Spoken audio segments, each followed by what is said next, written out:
አለይኩም ወራህመቱላሂ ወበረካቱ ድና የተከበራችሁ ቻናሌ ቤተሰቦቼ እንዴት ናችሁ? ሰላም ናችሁ? እኔ ጋር ሁሉ ሰላም ሁሉ መልካም ነው አልሐምዱሊላህ። እናንተ ጋር እንዴት ነው? መዳም እንዴት ናት? ይሄ ቆሻሻ ቤት እንዴት ነው? ያው እኛ አረፋ ጸዳ ብለናል። ለማንኛውም የገጠር ቤት ነው።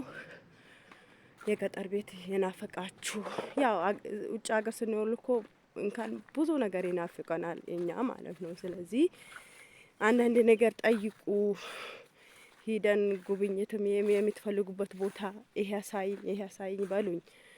አንዳንዴ ከኔ ጋር አብሮ የሚሰራ ኢትዮጵያ ቢኖር እኔ ባለሁበት ማለት ነው። እኔ ወላሂ እስካሁን የት በደረስኩት፣ ግን ብቻዬ ስለሆንኩ ነው እስካሁን እንትን አልኩት ማለት ነው። እና ውድቶቼ አበረታቱኝ፣ ላይክ እና ሼር ሰብስክራይብ በማድረግ አበረታቱኝ ነው የሚላችሁ። ይሄ በዚህ በኩል ያለው በቆሎ ውጭ በጣም ያምራል። ይሄ በቆሎ፣ ይሄ ደግሞ የቆጮ እንትን ስሙ ምን ነበረ ጠፋብኝ። አሁንም ደግሞ ይሄ የምታውቁት ትኖራላችሁ። እና አልሐምዱሊላህ አገር እንትን የገጠር ሰው ምንም አያጣም። ሁሉ ነገር ሞልቷል። ሰላም ካለ ጤና ካለ አልሐምዱሊላህ።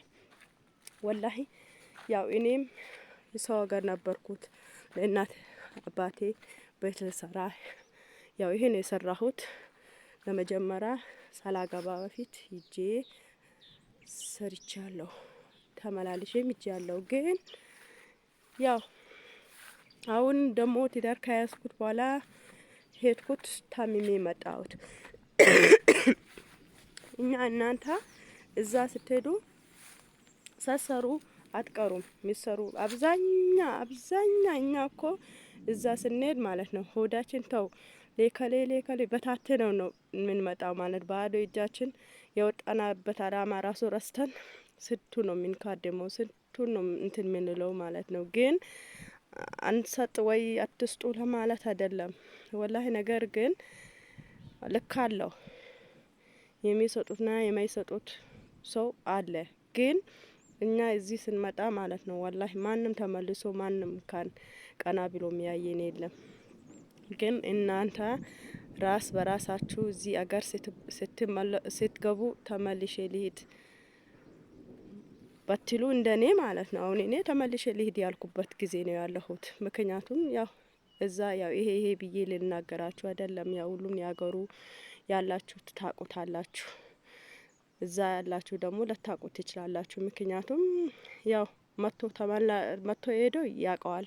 እዛ ደግሞ አገር ገብታችሁ የወጣችሁ ደግሞ ብዙዎቻችሁ ለታቁት ትችላላችሁ። እና አገር አልሐምዱሊላህ ብቻ አልሐምዱሊላህ ማለት ለኛ ትልቅ ኔማ ነው። ስለዚህ ሁዱቶቼ ይሄ በቆሎ ነው እላችኋለሁ ሁዱቶቼ።